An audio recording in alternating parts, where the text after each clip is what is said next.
আমরা মাঝে, মাঝে সফটওয়্যারের পারফরম্যান্স আপডেট করার জন্য একটি ব্যাকআপ ফাইল তৈরি করে থাকি কাস্টমারের জন্য।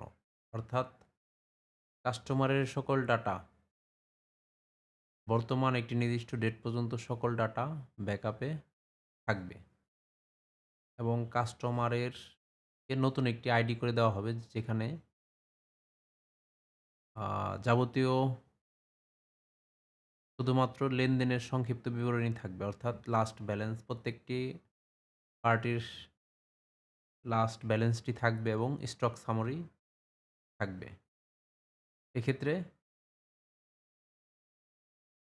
সম্পূর্ণ ডাটাগুলো সফটওয়্যার লোডিং টাইমটা অনেক স্পিড ভালো হবে এবং সফটওয়্যার পারফরম্যান্স অনেকটা বৃদ্ধি পাবে। তো আমরা আজকে একটি ব্যাকআপ ফাইল তৈরি করেছি কাস্টমারের জন্য।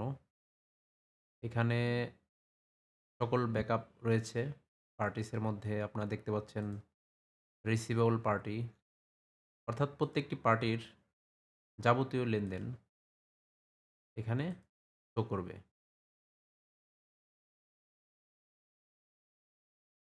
অর্থাৎ আপনারা দেখতে পাচ্ছেন সকল লেনদেন। কিন্তু ওই পার্টির মূল ফাইল, যখন আমরা মূল ফাইলে যাব, লগইন করব, তখন সকল ডাটা 00 দেখাবে। অর্থাৎ কোনো লেনদেন এখানে নেই। অর্থাৎ আজ পর্যন্ত সকল ডাটা ব্যাকআপে রয়ে গেছে এবং আমরা পার্টির শুধু ব্যালেন্সগুলো আমরা ঠিক রেখেছি। কোনো পার্টির ভিতরে কোনো ডাটা নেই।